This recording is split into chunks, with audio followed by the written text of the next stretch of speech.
Hello friends, இது நான் உங்கள் சையத். இந்த வீடியோவில் நம்ம எதை பற்றி பார்க்க போகிறோம்னா, புதையல் நோக்கிய பயணம் அப்படிங்கிற ஒரு குட்டி ஸ்டோரியை தான் நான் எக்ஸ்பிளைன் பண்ண போகிறேன்.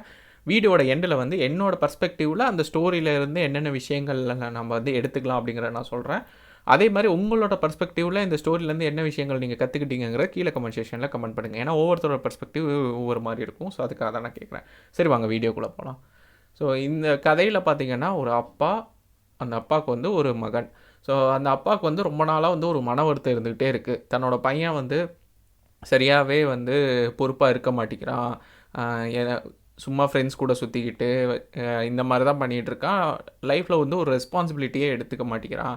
ஸோ அவனுக்கு வந்து பெட்டர் லைஃப் கிடைக்கணும், ஒரு நல்ல வாழ்க்கை அமையணும் அப்படின்னா இன்னும் கொஞ்சம் அவனுக்கு நிறைய விஷயங்கள் தெரிஞ்சுக்கணும் அப்படின்னு சொல்லிட்டு ஆசைப்பட்றாரு. ஸோ அதனால் என்ன பண்ணுறாங்க அப்படின்னா, ஒரு புதையலுக்கான ஒரு மேப் அந்த பையன்கிட்ட வந்து கொடுக்குறாங்க. ஸோ இந்த பையன்கிட்ட கொடுத்துட்டு, இங்கே பாரு, இதுதான் ஒரு புதையலுக்கான மேப் இருக்குது. ஸோ இதில் நீ இந்த இடத்த ரீச் பண்ணினா உனக்கு ஒரு புதையல் கிடைக்கும். ஸோ அதை வந்து நீங்கள் எடுத்து நீ நல்ல லைஃப்பை லீட் பண்ணலாம் அப்படின்னு சொல்லி அந்த பையன்கிட்ட சொல்கிறாங்க. அந்த பையனுக்கும் வந்து ரொம்ப ஒரு க்யூரியாசிட்டி. ஏன்னா வந்து நிறைய கதைகளில் தானே கேள்விப்பட்டிருப்போம், ஒரு புதையல் இருக்குது அப்படின்னு சொல்லிட்டு. சரி, ஃபஸ்ட் டைம் வந்து நம்ம இந்த மாதிரி ஒன்று நிஜத்திலே கேட்குறோம். சரி, நம்ம போய் ட்ரை பண்ணி பார்ப்போம். மேக்ஸிமம் இது கிடச்சிருச்சுன்னா ரொம்ப லக்காக தானே இருக்கும் அப்படின்னு சொல்லிட்டு அந்த க்யூரியாசிட்டியில் வந்துட்டு, சரி நான் கண்டிப்பாக கொண்டு வரேன் அப்படின்னு சொல்லிட்டு அந்த மேப்பை வாங்கிட்டு அவங்க பயணத்தை வந்து ஸ்டார்ட் பண்ணுறாங்க.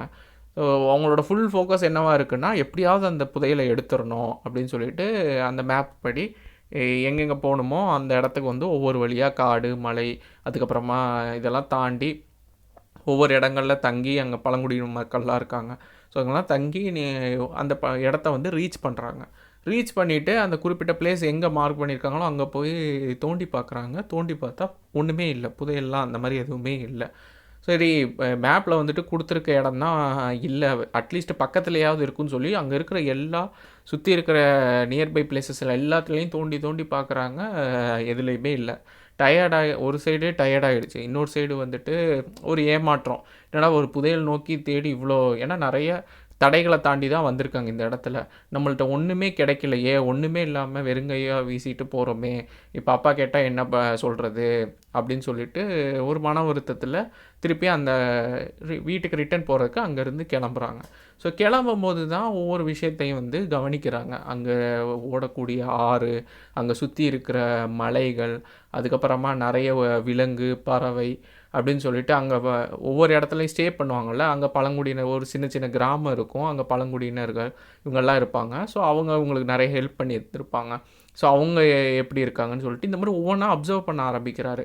ஸோ போகும்போது வந்து அவருக்கு அந்த புதையலை நோக்கி போகும்போது அந்த பையனுக்கு அந்த தாட் ப்ராசஸ்லாம் இல்லை. அவனோட ஒரே கோல் வந்துட்டு புதையல் எடுக்கணும், புதையல் எடுக்கணும்னு. வரும்போது அந்த இது கிடையாதுல்ல. ஸோ இதெல்லாம் கவனிக்கிறோம். ஒவ்வொரு சின்ன சின்ன விஷயமுமே அவனுக்கு பெரிய ஒரு வியப்பை ஏற்படுத்துது. இயற்கையோட அழகை அவன் கவனிக்கிறான். தன்னை மிஞ்சின ஒரு ஆற்றல் ஒன்று இருக்கும் பார்த்தீங்களா? ஸோ அதெல்லாம் வந்து அவனுக்கு ஒவ்வொரு விஷயமும் புதுசாக அவனுக்கு தெரியுது. இது வரைக்கும் அவன் வாழ்க்கையில் அவன் பார்க்காத பல விஷயங்களை வந்துட்டு ஒரு குறிப்பிட்ட காலத்துக்குள்ளேயே அவனால் பார்க்க முடியுது. ஒவ்வொரு புது புது விதமான அனுபவங்கள் கிடைக்கிது. ஸோ அந்த பழங்குடியினர் மக்கள்லாம் பார்த்திங்கன்னா, அவங்க தங்கியிருக்கும்போது நல்லா அன்பாக அரவணைச்சு நிறைய விஷயங்கள் பண்ணியிருப்பாங்க. வந்து புதையலுக்காக போகும்போதே அதெல்லாம் பண்ணியிருப்பாங்க. அப்போ வந்து இவனுக்கே தோணுது, இவங்க வந்து நம்மளை இவ்வளோ கவனிச்சிருக்காங்க, இவங்களுக்கு திருப்பி ஏதாவது செய்யணும்னு சொல்லிட்டு அவன் கொண்டு போன பொருள்லாம் சில இது கிஃப்டாக கொடுக்குறான். ஸோ அவங்கக்கிட்ட ஒரு பாண்டிங் ஏற்படுது. அப்புறமா ஒவ்வொரு இடங்கள் போகும்போது ஒவ்வொரு புது புது மனிதர்களை சந்திக்கிறான் ட்ராவல் பண்ணி வரும்போது. அவங்கள்ட்ட நிறைய கான்டாக்ட்ஸ் ஏற்படுது. இப்படின்னு சொல்லிட்டு இயற்கையாகவும் சரி, மனிதர்களாகவும் சரி, நிறைய புது விஷயங்கள் அவன் கற்றுக்கிட்டு வீட்டுக்கு வரான். வீட்டுக்கு வந்தோடனே அப்பா கேட்குறாங்க, இந்த மாதிரி எப்படி இருக்குன்னு கேட்குறாங்க. நல்லா இருக்கேன் அப்படின்னு சொல்லிட்டு, இந்த புதையல் என்னாச்சு அப்படின்னு கேட்கும்போது, இல்லை அங்கே புதையல் இல்லை, நானும் தேடி பார்த்தேன் கிடைக்கல, ஒரு வேளை வந்து ஆல்ரெடி வேறு யாராவது எடுத்துருக்கலாம் அப்படின்னு சொன்னோடனே அவனுக்கு கொஞ்சம் டிசப்பாயின்மெண்ட்டாக தான் லைட்டாக சொன்னான். பட் ஆனால் ரொம்ப கோவம்லாம் படல. என்ன நீங்கள் வந்து இப்படி என்னை கொடுத்துட்டு, அவங்க அப்பா என்ன எதிர்பார்த்தாங்கன்னா ஒரு வேளை கோவப்படுவானோ, இந்த மாதிரி இல்லாமல் இருக்கும்போது அதில் ஒரு ஃப்ரஸ்ட்ரேஷன் வந்து ஏதோ கோவப்படுவானோன்னு எதிர்பார்த்தாங்க. நான் இது அந்த மாதிரி எதுவுமே இல்லை. அதுக்கடுத்து அவங்க அப்பா வந்து பையன்கிட்ட கேட்குறாங்க, உன்னோட பயண அனுபவம் எப்படி இருந்ததுன்னு கேட்கும்போது அவன் ஒவ்வொரு விஷயத்தையுமா பயங்கரமாக ஒரு விஷயத்தை எக்ஸ்பிளைன் பண்ணுறான். இந்த மாதிரி இயற்கை இந்த லெவலில் இருந்தது, ஒரு மலை இந்த லெவலில் நல்லா இருக்கும்னு நான் நினச்சி பார்க்கல, ஒரு ஆறு இருக்குன்னா அதோட விஷயங்கள் வந்துட்டு எனக்கு ரொம்ப பிரமிப்பு ஏற்படுத்துது. ஒவ்வொரு மக்களும் ஒவ்வொரு மாதிரி இருக்காங்க. அவங்களோட கலாச்சாரம், அவங்களோட பண்பாடு, அவங்க அனுசரிக்கிற விதம், அவங்களோட வாழ்க்கை முறை, ஸோ இதெல்லாம் வந்து எனக்கு ஒரு புதுவிதமான அனுபவத்தை கொடுத்தது. நான் நிறைய மனிதர்களை சந்தித்தேன், அவங்கள்ட்ட இருந்து நிறைய விஷயத்த கற்றுக்கிட்டேன் அப்படின்னு சொல்லிட்டு சொன்னோன்னே அவங்க அப்பா சொல்கிறாங்க, உண்மையாக புதையல் உனக்கு கிடச்சிருச்சு அப்படின்னாங்க. இவனுக்கு ஒன்றுமே புரியல. அதான் நாங்கள் ஒன்றுமே கொண்டு வரலையே அப்படின்னா, இல்லை அந்த மேப்பில் நான் கொடுக்கும்போதே எனக்கு தெரியும் அதில் புதையல்லாம் கிடையாது அந்த இடத்துல. நீ இந்த பயணப்பட்டுட்டு நீ வந்த பார்த்தியா, இதில் கற்றுக்கிட்ட விஷயம் பார்த்தியா, இதுதான் உன்னோட புதையல். இதை நீ வாழ்க்கையில் நீ யூஸ் பண்ணினா உனக்கு இன்னும் பெட்டரான லைஃப் கிடைக்கும். ஸோ அதை நீ பார்த்து கரெக்டாக யூஸ் பண்ணிக்கோ அப்படின்னு சொல்லிட்டு சொல்கிறாங்க. ஸோ இதோட கதை முடியுது. ஸோ இதுதான் வந்து ஓவரால் கதை. இந்த கதையை வந்து நிறைய பர்ஸ்பெக்டிவில் ஒவ்வொருத்தங்க அவங்கவுங்களோட வாழ்க்கையை வச்சு நீங்கள் லிங்க் பண்ணி பார்த்தீங்கன்னா நிறைய அனுபவங்கள் நீங்கள் வந்து லிங்க் பண்ணி பார்க்கும்போது உங்களுக்கு ஒரு புதுவிதமான ஒரு கோணத்தில் உங்களால் யோசிக்க முடியும். இனிமே வரக்கூடிய காலங்களை வந்து நீங்கள் பயன்படுத்த முடியும். ஒரு எக்ஸாம் படிக்கிறவங்கன்னு நினச்சிக்கோங்களேன். இப்போ இதில் மேக்ஸிமம் என்ன ஃபாலோ பண்ணுறவங்கன்னா டிஎன்பிசி எக்ஸாம் படிச்சிருப்பீங்க, இல்லை மற்ற எக்ஸாம்ஸ் படிச்சிருப்பீங்க. மெஜாரிட்டி டிஎன்பிசி எக்ஸாம் படிச்சிருப்பீங்க. ஸோ இப்போ நீங்கள் இந்த எக்ஸாம் படிக்கிறீங்கன்னா நிறைய பேர் என்ன நினச்சிட்ருக்கீங்கன்னா, நான் ஒரு எக்ஸாமுக்கு நான் தயாராகிறேன், அது குரூப் 4ஆக இருக்கலாம், குரூப் 1ஆக இருக்கலாம், நான் கிளியர் பண்ணால் ரெண்டே இது ஒன்று தான் சார், ரெண்டே அவுட்கம் தான். ஒன்று நான் கிளியர் பண்ணுவேன், இல்லை கிளியர் பண்ண மாட்டேன்.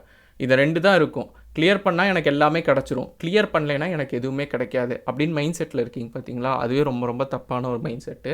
அந்த மாதிரி இருக்காதீங்க. சிலருக்கு வந்து கிளியர் பண்ணலை, அந்த புதையல் கிடைக்கலைனாலும் அந்த ஜேர்னி நீங்கள் போயிட்டு வந்திருக்கும் போது நீங்கள் ஒரு சில விஷயங்கள் கற்றுருப்பீங்க பார்த்தீங்களா? லேர்னிங்ஸ்லாம் கிடச்சிருக்கும் பார்த்தீங்களா? பொறுமையாக இருக்கிறது, எப்போ என்ன பிரச்சனை வரும்னு தெரியாது, அதை ஹேண்டில் பண்ணியிருப்பீங்க.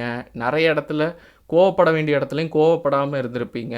உங்கள் சைடு கரெக்ட் இருக்கும், ஆப்போசிட் சைடில் உள்ளவங்க தப்பு இருந்தாலுமே நீங்கள் கொஞ்சம் வந்து அட்ஜஸ்ட் பண்ணி போயிருப்பீங்க. அதுக்கப்புறமா வந்துட்டு நீங்கள் ஃபேமிலிக்காக நிறைய சாக்ரிஃபைஸ் பண்ணிகிட்டு இருந்திருப்பீங்க, மற்றவங்களுக்காக நிறைய பண்ணிகிட்டு இருந்திருப்பீங்க. உங்களோட செல்ஃபை பார்க்காம மற்றவங்களுக்காக நிறைய பண்ணியிருப்பீங்க. உங்களோட பர்சனலாக நிறைய என்ஜாய்மெண்ட்லாம் பண்ணக்கூடிய வயசாக தான் இருக்கும். ஆனால் அதெல்லாம் நீங்கள் வந்து பொருட்படுத்தாமல் ஒரு நல்ல நிலைமைக்கு போகணுன்னு சொல்லிட்டு ஒரு சில விஷயங்கள்லாம் நீங்கள் பண்ணியிருப்பீங்க. இப்படி நிறைய விஷயங்கள் நீங்கள் பண்ணியிருப்பீங்க. இந்த எக்ஸாம் ப்ராசஸுக்குன்னு நீங்கள் நிறைய பண்ணியிருப்பீங்கள்ல, அந்த அனுபவத்தை நீங்கள் உட்கார்ந்து நீங்கள் திங்க் பண்ணி பார்த்தீங்கன்னா, இதை நீங்கள் எக்ஸாம் படிக்காத போது நீங்கள் பண்ணியிருப்பீங்களான்னு பார்த்தீங்கன்னா கண்டிப்பாக பண்ணியிருக்க மாட்டீங்க. ஸோ இந்த விஷயத்தை வந்து நீங்கள் எடுத்துக்கிட்டு லைஃப்பில் நீங்கள் அது என்ன வேலையாக இருக்கலாம், இல்லை இதே எக்ஸாமுக்கு நீங்கள் திருப்பி படிக்கும்போது இருந்தாலும் சரி, இல்லை வேறு நீங்கள் ஓனாக வந்து நீங்கள் ஒரு சுய தொழில் பண்ணுறீங்க, இல்லை வந்து உங்களோட பேஷன் ஒன்று இருக்குது, அதுக்காக நீங்கள் ட்ரை பண்ணுறீங்க, இல்லை நீங்கள் ஒரு ஃபேமிலியே பார்த்துக்கிறீங்க அப்படின்னாலுமே இதை நீங்கள் யூஸ் பண்ணிங்க அப்படின்னா, இம்ப்ளிமெண்ட் பண்ணிங்கன்னா இன்னும் பெட்டராக உங்களுக்கு கிடைக்கும். அதே மாதிரி எப்போவுமே ரிசல்ட் மட்டுமே வாழ்க்கையை தீர்மானிக்காது, அந்த ப்ராசஸ் தான் தீர்மானிக்கும். ஸோ நீங்கள் எந்த இது பண்ணாலும் சரி, நீங்கள் போகிற பாதை, அதே மாதிரி பயணப்படுற பாதையை கொஞ்சம் கவனிக்க ஆரம்பிங்க. இலக்கை மட்டுமே வச்சுட்டு அதை நோக்கியே ஓடிட்டு இருக்கும்போது சில விஷயங்கள் நம்மளை சுற்றி இருக்கிறத கவனிக்காமலே விட்டுருவோம். ஆனால் அந்த விஷயத்தில் தான் நம்மளுக்கு நிறைய பாடங்கள் இருக்கும். ஸோ அந்த மாதிரி நீங்கள் வந்து எக்ஸாம் படிக்கிறது ஓகே, உங்களோட டார்கெட் ஓகே, உங்களோட ட்ரீம் ஓகே. ஸோ அது இருந்தாலும் நீங்கள் பயணப்படுற விஷயத்தை வந்து நீங்கள் இன்னும் கொஞ்சம் பெட்டராக நீங்கள் யூஸ் பண்ணிக்கோங்க. ஒரு சப்ஜெக்ட் படிக்கிறீங்கனாலும் அதில் இன்ட்ரெஸ்ட் ஏற்படணும்னா அது எப்படி லைஃப்பில் இன்டெகிரேட் ஆகுது, இது எப்படி நம்மளுக்கு யூஸ் ஆகுது, இந்த சப்ஜெக்டில் நம்ம ஒன்று படிக்கிறோன்னா அதை நீங்கள் விஷுவல் பண்ணி பார்த்தீங்கன்னா அது ஒரு புதுவிதமான ஒரு அனுபவம் கிடைக்கும். உங்களால் ஒரு இடத்துக்கு போயிருக்க முடியாது, ஆனால் அதை நீங்கள் பாடத்தில் படிச்சுட்ருப்பீங்க. நீங்கள் அந்த பாடத்தை படிக்கும் போது நீங்கள் அந்த இடத்துல இருந்தால் எப்படி ஃபீல் பண்ணுவீங்கன்னு நீங்கள் யோசிச்சு பாருங்கள். அந்த பாடம் ரொம்ப சூப்பராக இருக்கும். ஸோ இது படிக்கிற பர்ஸ்பெக்டிவில் இந்த விஷயங்கள் சொல்கிறேன், மற்ற விஷயங்களும் நீங்கள் கனெக்ட் பண்ணி பார்த்துக்கலாம். ஸோ வந்து நான் சொல்லக்கூடியது மாதிரி தான். அதே மாதிரி எப்போவுமே நம்ம இன்னொன்று நினைப்போம், நம்ம போகிற விஷயங்களில் வந்து நம்ம சப்போஸ் தோற்றுட்டோம், நம்மளுக்கு ஒன்று கிடைக்கல அப்படின்னா எண்ட் ரிசல்ட் வந்து 0, நம்மளுக்கு எதுவுமே இல்லை அப்படின்னு நினைக்கிறோம். அப்படி இல்லை, நம்மளுக்கு கண்டிப்பாக இருக்கும், ஏதோ ஒன்று நம்மளுக்கு அதன் மூலிமா நடந்திருக்கும். நீங்கள் வந்து டிஎன்பிஎஸ்சியை சூஸ் பண்ணி நீங்கள் படிச்சுட்ருக்கீங்களா, ஏதோ ஒரு எக்ஸாம் சூஸ் பண்ணி படிச்சுட்ருக்கீங்கன்னா கண்டிப்பாக இதுக்கு ஒரு ரீசன் இருந்திருக்கும். உங்களுக்கு கிடைக்கலனா கூடி, இல்லை நீங்கள் திருப்பி முயற்சி பண்ணுறீங்கன்னா கூடி அதுக்கு ஒரு காரணம் இருக்கும். அந்த காரணத்தை நீங்கள் தேடுங்க, அதை கண்டுபிடிங்க. அதை ஒன்ஸ் கண்டுபிடிச்சிட்டிங்கன்னா அது உங்களை வந்து இன்னும் பெட்டர் லைஃபாக இன்னும் கொஞ்சம் இந்த எக்ஸாமில் கிளியர் பண்ணுறதுக்கும் அது மோட்டிவேஷனாக அமையும். சப்போஸ் நீங்கள் இதை விட்டுட்டு போகிறீங்க, இதெல்லாம் வேண்டாம், நான் வந்து வேறு ஏதாவது நான் பண்ணுறேன் அப்படின்னு போனால் கூடி இதை நீங்கள் யூஸ் பண்ணுறதுக்கு அது யூஸ்ஃபுல்லாக இருக்கும். ஸோ இதுதான் என்னோட இது. ஏன்னா எல்லாருக்கும் வந்து புதையல் கிடச்சிடாது. ஆனால் எல்லாருனாலையும் பயணப்பட முடியும். ரெண்டுக்கும் டிஃப்ரென்ஸ் இருக்குது. எக்ஸாம் எழுதுகிற 1,00,000 பேரோ 2,00,000 பேரோ கிளியர் பண்ணவே முடியாது. வேக்கன்சி பொறுத்து 10,000 பேரோ 5,000 பேரோ 100 பேரோ 200 பேரோ தான் கிளியர் பண்ண முடியும். ஆனால் இதில் பயணப்படுறீங்க, நிறைய விஷயம் கற்றுக்குறீங்கன்னா உங்களுக்கு அந்த பயணம் நிறைய லேர்னிங்ஸை கொடுக்கும். அதை நீங்கள் யூஸ் பண்ணுறதுக்கு சான்ஸ் இருக்குது. அதை நீங்கள் யூஸ் பண்ணிகிட்டு இருந்திருக்கீங்களா ஆல்ரெடி, இல்லை யூஸ் பண்ண போகிறீங்களா அப்படிங்கிற பாருங்கள். இது வரைக்கும் பண்ணலைன்னா அந்த பர்ஸ்பெக்டிவில் யோசிங்க. அப்படி யோசிங்கன்னா இன்னும் உங்களோட ப்ராப்ளம்ஸ், நிறைய ப்ராப்ளம்ஸுக்கு அது ஒரு சொல்யூஷனாக இருக்கும். நிறைய இஷ்யூக்கு வந்து அதுவே சொல்யூஷனாக இருக்கும். நீங்கள் ஒரு அண்டர் எஸ்டிமேட் பண்ணிகிட்ருப்பீங்க. என்னால் முடியல, நான் இதில் தோற்றுட்டேன், இதில் என்னால் இந்த எக்ஸாம் கிளியர் பண்ண முடியலன்னு. ஸோ எக்ஸாம் கிளியர் பண்ணுறது வந்து ஜஸ்ட் ஒரு டேலண்ட் மட்டும் கிடையாது. அதை தாண்டி பார்த்திங்கன்னா நீங்கள் ப்ரிப்பேர் பண்ணுறதே ஒரு டேலண்ட்டு தான் கிட்டத்தட்ட. ஏன்னா நிறைய ஸ்ட்ரகிளை ஃபேஸ் பண்ணுவீங்க. ஸோ அதிலேருந்து லெசன்ஸை லேர்ன் பண்ணி நீங்கள் ப்ராக்டிஸ் பண்ண கற்றுக்கோங்க.